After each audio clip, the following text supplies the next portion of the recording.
It's a webinar where most the industry leaders are there, and mostly it's a technical subject which has been debated, as I understand. But I have a limited role, and that is to speak really on how to avoid litigations in EPC contracts. And therefore, I will confine myself to that aspect of the matter alone without getting into technicalities. So let us first understand as to why do we have litigation in contracts. That's the primary thing, and therefore some suggestions that I will put for the purpose of trying to avoid the litigation. That is one. And secondly, I'll be happy to answer questions, because as a lawyer, I'm trained to answer more questions than to deliver a kind of a speech, which I'm not used to, I must confess. And therefore, I will take the least amount of time in just putting across my point with reference to how to avoid litigation or disputes arising out of contracts. So, really speaking, let us first understand why do we have disputes at all. So, I am of the view that disputes basically arise when you have not completely been acquainted or aware of what you are getting into. That's the basic premise. I am sure you are all leaders in your field, and you would do the best to have the best contracts.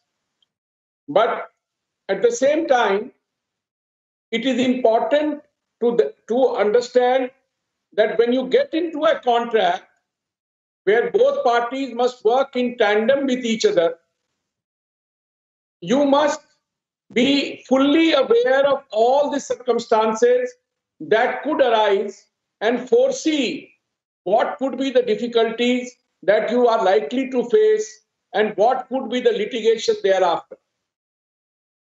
In that context, I would say that you, at a pre-bid conference, after studying the entire papers and the entire nature of the contract, including site visits and everything, you must be in a position to clarify and seek to negotiate at a pre-bid conference every doubt of yours, so that nothing is remained to chance after you have signed the contract. A lot of these contracts are government contracts, and it's a prestige to have government contracts, as I understand. I may be wrong in that. And a lot of these government contracts are, formatted contracts where you sign on the dotted line. But even then, just for the purpose of achieving that contract or being able to be secure as an L1 position or an H1 position, as the case may be, if you have not gotten yourself into the contract and understood the nuances of it, that is where most people have problems. Government contracts, by and large, are one-sided contracts. Now, if they are one-sided contracts, how do you safeguard yourself? So you are entering into a contract with open eyes, with all the surrounding circumstances and nuances that could be there. And therefore, that is why I re-emphasize on the necessity of pre-bid meetings and negotiations and clarifications. And I would emphasize that all these pre-bid meetings of negotiations and clarifications should be in writing. Don't depend on something which is orally given before you have entered the contract. After having satisfied yourself, the next big point is, which I feel that everybody should understand, is that, like, supposing you are getting into a lump sum contract.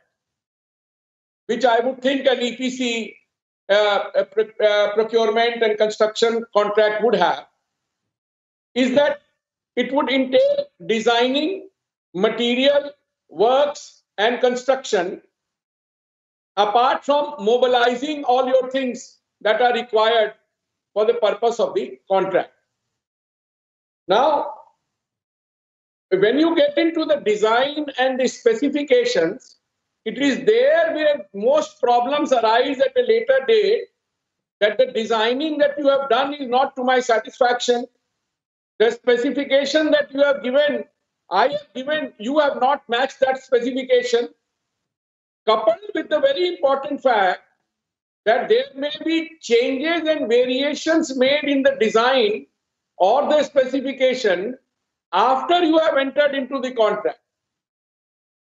So it is that at that stage, you must get yourself covered by having everything in writing, so that, and not to delay the written confirmation, because it is only that which at a later point of time comes, that I did this variation work, I did change the specification according to your asking, and now you are saying that I have not done the extra work.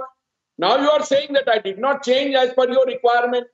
So that is what my experience in arbitrations, etc., in this regard is this.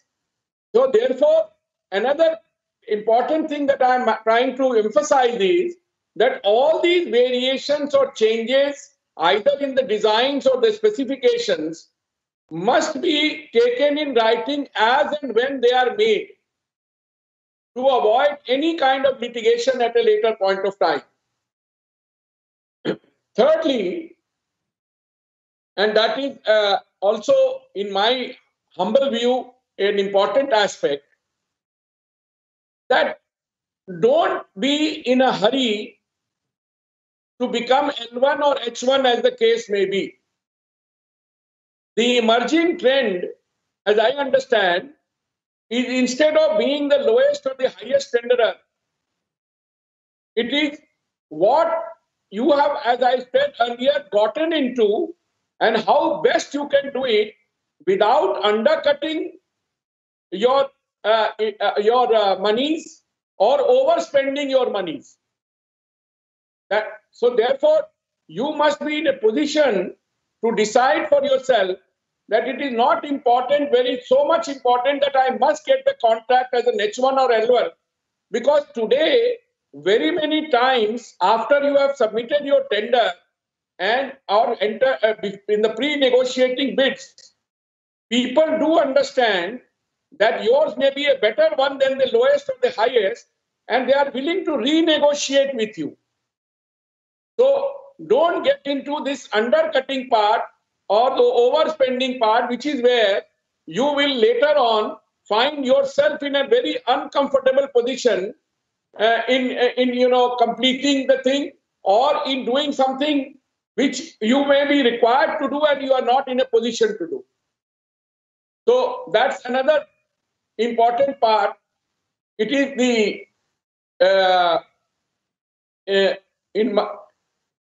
I would say that when you do something like this with the intention that I have to undercut somebody, that is where the transparency and the equitability of the entire matter is frustrated.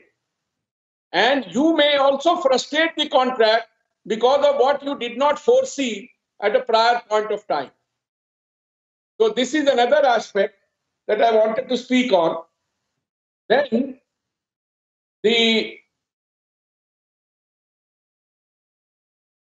what are the important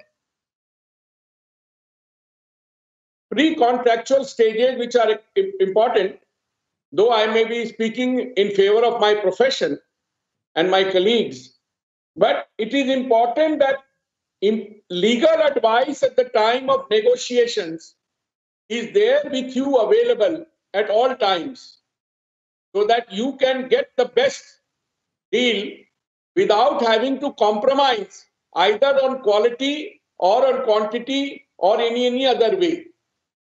So you should be in a position to deliver the contract in a manner that you have not cut corners, and at the same time, you have had the best legal advice that this is the best thing that can happen to you. The other part is that, as I said, that both parties must work in tandem. And if the parties work in tandem and have to work with each other, then it is important that you have the understanding of each other as to the manner of the progress of the contract. It is during the progress of the contract that differences start arising. So that is something you must, when you are working in tandem, your relationship should be such that it should not get soured, because any souring has an ultimate effect when and if you go to litigation. Another aspect of the negotiation and the bid today, I will give you two examples in actual cases that have happened. There is this, most of you may be aware today that there are micro, small and medium enterprises who are also entering into contracts. Under the 2000 MSME Act, there is a provision that the dispute resolution or arbitration, conciliation, would be only done under that act, and that there is a council made for this purpose in every state. Now, if a person is registered as an MSME, he knows that he is an MSME, yet enters into a contract with you who is not an MSME and says that I will be bound by the 1996 Arbitration and Conciliation Act. But when the dispute arises, he goes and files a complaint to the council, and then the council is required under that MSME Act to act as an arbitrator, a conciliator first, and as an arbitrator both. So he is the conciliator, the council is the conciliator, and the council is the arbitrator. Now that sort of becomes a one-sided position. So to protect yourself, when you enter into a contract with an MSME, you must make it sure that the party, you know that it is an MSME, and he must give a waiver in the arbitration, because according to my experience, the MSME council is a very perfunctory mode of disposal of any dispute in an arbitration. I will tell you of another example. Of course, it may not be directly relatable to an EPC. Of course, the first was in an EPC contract, that somebody took a toll collection tender with the government.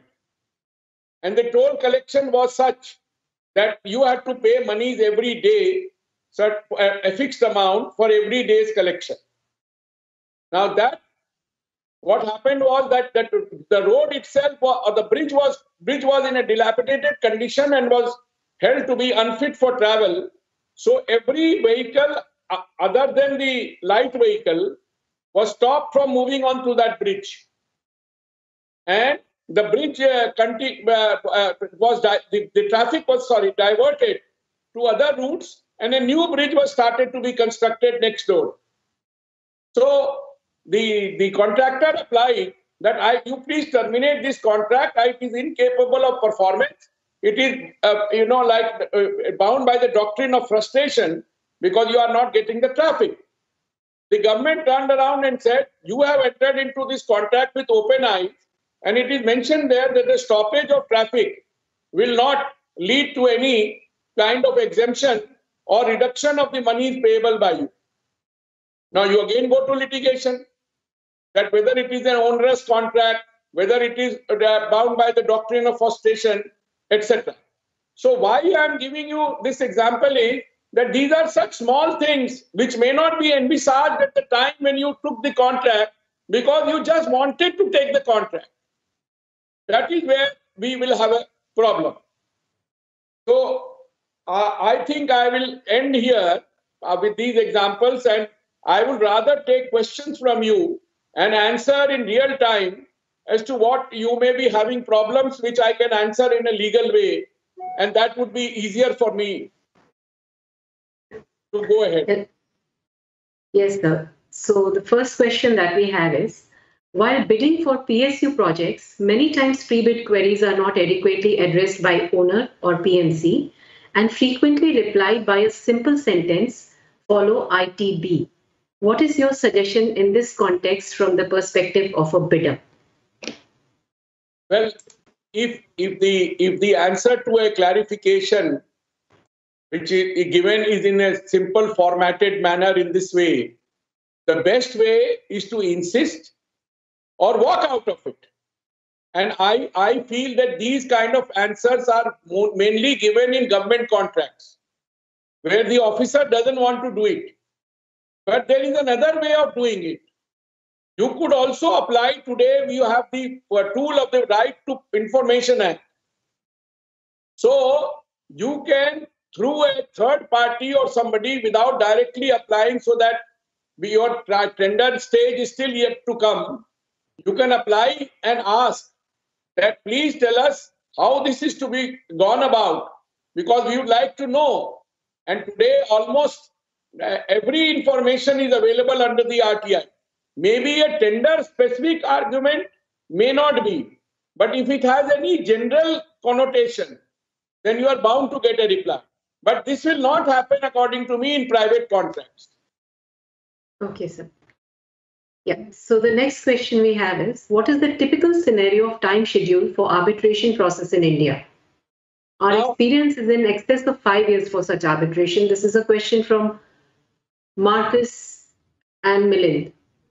So today, the Arbitration and Conciliation Act has been so amended that all arbitrations under Section 29A, if I am not mistaken, my memory serves me right, it is required to be completed within 1 year. So a time limit has been fixed for the completion of the arbitration process, that is one. And the fourth schedule to the Arbitration Act has been brought in for the purpose of even fixing the fee as an upper limit of 30 lakhs. That, there were, it was very well thought about in the industry that arbitration is also a very, very expensive affair. So that also has been controlled, but that these facts apply vis-a-vis all India seated arbitrations. I am not talking about an international arbitration seated outside India, maybe under the ICC or the UNCITRAL rules or the SEAC in Singapore, and they may have their own schedule of costs and scheduled timing. But so far as the timing is concerned, even in the foreign seated arbitration, the time is of the essence, and it is most of it will be finished in 1 year. Yeah. So I'll just take one more question, sir. Indian Contract Act 1872 is very old. Do you feel it requires a complete revamp into a new version? Well, I don't think it needs a revamp. Why? I'll tell you two reasons, importantly. It is one of the most simplest manner in which it has been drafted. So it is the easiest thing to understand between parties. Even in 1872, they understood what is the doctrine of frustration. So in Section 54 of the Contract Act, they say what is the doctrine of frustration, that it can't be done. Under Section 76 of the Contract Act, they also foresaw at that point of time that when you have a contract, unless both parties agreed, you can't keep imposing within that contract obligations which are otherwise not available under that contract, but they may be otherwise statutorily available, which you are in any case supposed to follow as a matter of law. So I think it's one of the very well drafted, if I may use that expression, legislations, which has been foreseen even in 1872, that what kind of things could happen in a contract. So because a contract, after all, please understand what is a contract. It is an agreement between two parties to do or not to do something for a consideration, and that doing or not doing something must be legal. as long as it is legal to do what is to be done or not to be done, and as long as it is agreed between two parties, then nobody else can interfere unless it is induced by fraud or such other things. So it's after all only an agreement between two parties. So now it is the last question. Please. People would like to have a view on limitation of liabilities clause and also request for warranty and BG period. Warranty and? Warranty and bank guarantee period. Achha. So, limitation of liability is, insofar as the contract is concerned, is something which a supplier, if I am the supplier, the limitation of liability cannot apply to me because I am the one who may be asking for money. It is the other party who would be asking about a limitation on its liability as to how much is to be given. So, what was happening was earlier that arbitrations would go on for years together, and the interest on it, the clock was ticking and the meter was running. And therefore, what the government understood was that we are spending hundreds of crores of rupees only on payment of interest, because by the time it gets all final, some 10-15 years have gone by and we are paying. So what the government is today doing is, and if they are the persons who are liable to pay most of the times, is that they have made escrow accounts. And in those escrow accounts, whatever is the award, the money is deposited. And once the money is deposited, it is earning interest. And ultimate outcome will decide what amount is to be paid to whom. So that is one way of limited liability being forced upon. But otherwise, to have a limited liability in a works contract, like a EPC contract, I would call it also a works contract, is that the person, the supplier will not have, as I said, but the other party who is seeking the work, that person can do so, but then you will have to, while you are entering into that contract, get into it in a very minuscule way to understand what is the kind of limitation being put in case they have to pay the monies. The second part you said about bank guarantees. Insofar as bank guarantees are concerned, the bank guarantees are taken only for the purpose of your performance most of the time. It is like a security that if you do not perform, because what happens in a tender process is that when you get into the tender and by the time it is finalized and by the time the letter of intent is issued and the contract is signed, etc., a lot of time goes by. So when the time goes by, the work, of course, is still remaining where it was. Maybe it takes 1 year or so to get to the work to start, because there will be mobilization time, the machinery, etc., have to be mobilized, etc. So at that point of time, because of the time lag, and then the further time, that there is a time provided in the contract that the contract must be over in 2 years or 3 years, depending upon the nature of contract and the job that is to be done, the volume of job to be done. Therefore, the performance guarantee is taken from you that you will perform in accordance with the terms of the contract, and in case that you are not able to perform, somebody has entered into a contract without understanding the nuances of it, and he is not able to perform. And if the work is to be given up, then the performance guarantee is that you are a non-performer.